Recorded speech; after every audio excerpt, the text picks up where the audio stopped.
Hospital Sofia Feldman, na região norte da capital, está precisando de doadoras de leite. Saiba como ajudar na reportagem a seguir.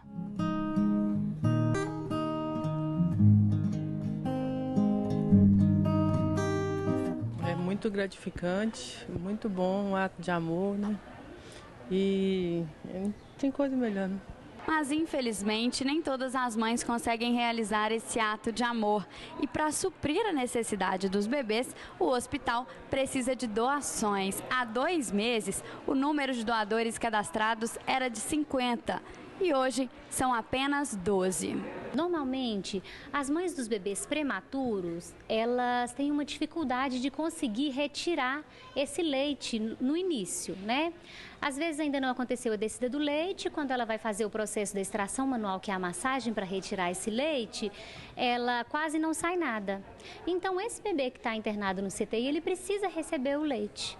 Então, por isso que é tão importante toda mãe que esteja amamentando seu bebê, ela pense nesse ato de amor e doe o leite. O leite materno é fundamental para os bebês nos primeiros meses de vida. Para aqueles que não conseguem mamar no seio da mãe, a amamentação costuma ser feita em um copinho, que exige da criança os mesmos movimentos da sucção de mamar no peito. Esse leite aí veio de uma doadora, como a Valdirene.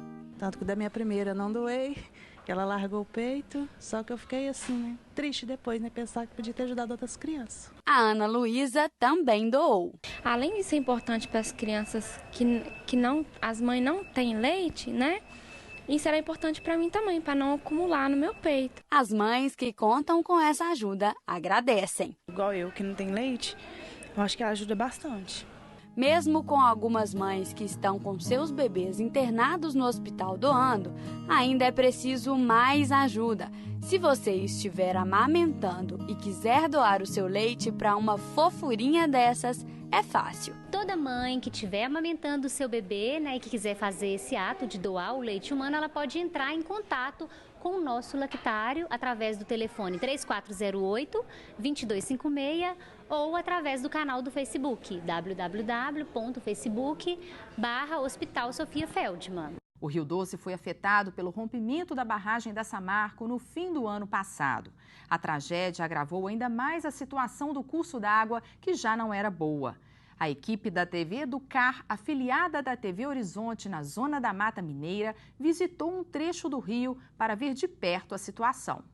Depois de Bento Rodrigues, os rejeitos atingiram o distrito de Paracatu de Baixo e seguiram pelo rio Gualacho do Norte até chegar ao município de Barra Longa, onde encontrou o Rio do Carmo. Já vou fazer 3 anos como pescador profissional e foi interrompido por essa tragédia aí. Às margens do Rio Doce está o barco que fazia passeios turísticos no local. Hoje, ele está cheio de lama e encalhado nas pedras. Para o engenheiro florestal Alfredo Padovani, medidas de apoio à população ribeirinha devem ser priorizadas. É preciso que aconteçam as ações o mais rápido possível.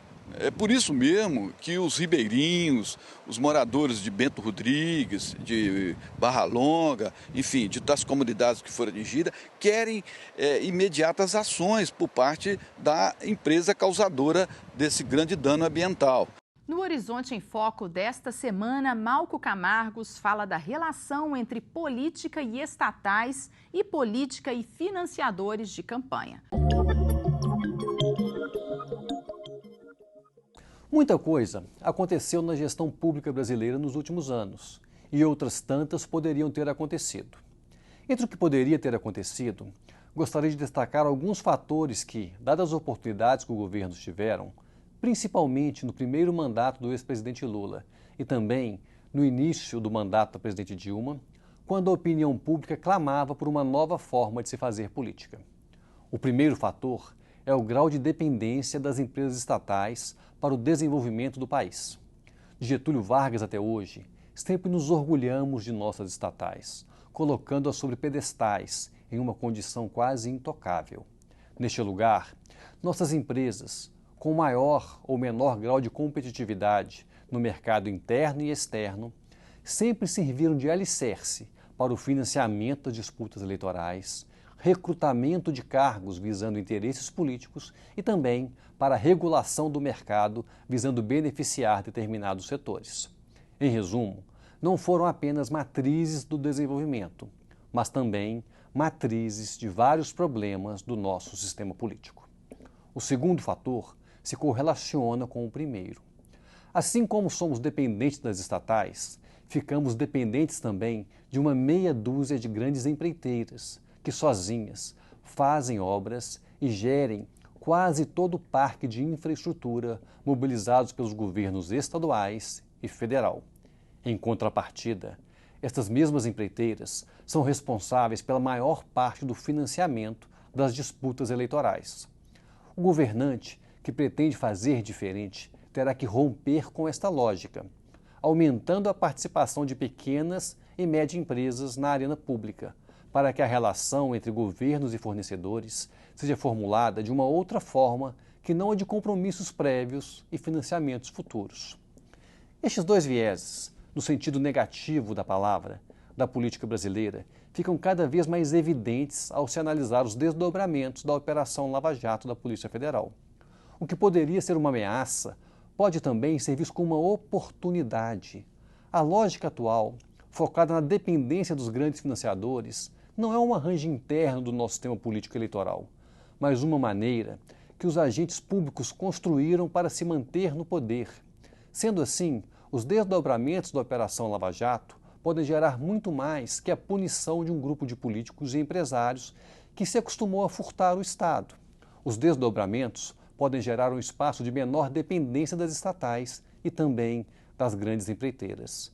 Poderíamos, assim, transformar, como fazem os bons administradores, esta ameaça em uma grande oportunidade. Hoje, na série especial sobre as igrejas da Arquidiocese de Belo Horizonte, apresentamos um templo que com certeza você já conhece. É um dos cartões postais de Belo Horizonte e integra um conjunto arquitetônico reconhecido internacionalmente.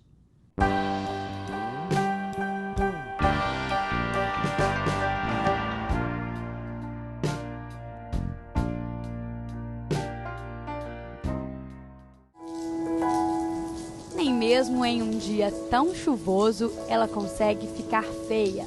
Não é preciso essa iluminação especial para que ela chame a atenção. As curvas são o suficiente e foram exatamente elas que deram à igreja de São Francisco de Assis tanto glamour.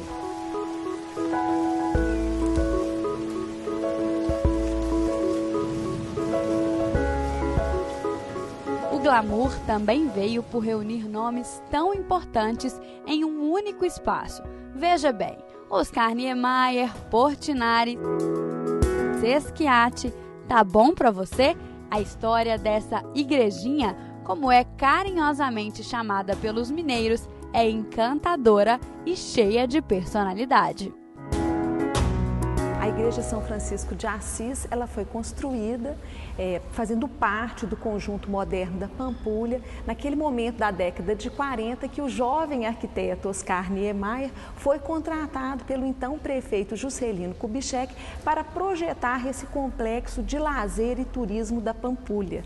A igreja ela foi edificada entre 1942 e 1945 e é interessante observar que já em 1947 ela foi tombada pelo então Instituto do Patrimônio Histórico e Artístico Nacional, o IPHAN, já naquele momento da década de 40. Ela se tornou um ícone da cidade de Belo Horizonte e aqui Oscar Niemeyer ele vai ousar, e revolucionar a arquitetura sacra daquele momento. Mas aqui ele vai usar um vocabulário novo, que é o vocabulário da arquitetura moderna, que nascia naquele momento. A igrejinha de São Francisco de Assis, projetada dentro de um contexto artístico e cultural, ela se propõe a ser para nós brasileiros, para nós mineiros, um incentivo a todo esse caminho da cultura, da arte É claro que aqui vem gente do mundo inteiro, de denominações religiosas as mais diversas.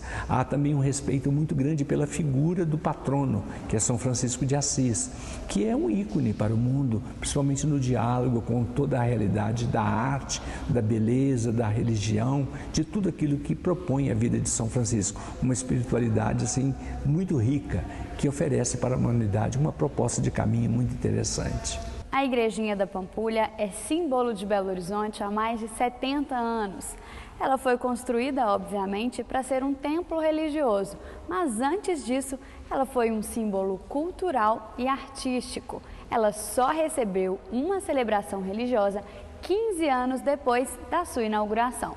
E como todo bom e velho patrimônio, a Igrejinha da Pampulha precisa de um restauro, que acontecerá ainda esse ano. Em 2016, a Igreja São Francisco de Assis ela será restaurada com recursos oriundos do PAC Cidades Históricas, são recursos do governo federal, né? E ela vai passar por um processo aí de praticamente 8 meses de restauração, uma vez que hoje ela apresenta algumas patologias, né, que precisam ser corrigidas, assim como a infiltração de água em alguns trechos aqui da casca dessa nave central da igreja. Então, todos esses problemas deverão ser sanados com essas obras de restauro da igreja, pois a gente não pode colocar esse patrimônio em risco. Com sol ou chuva, de qualquer ângulo, eternizada de qualquer forma, a Igrejinha da Pampulha é um ícone e fica bonita em qualquer cartão postal. E o programa fica por aqui. Quer rever as matérias que você assistiu hoje? É só entrar no nosso site. O endereço é tvhorizonte.com.br. Até a semana que vem.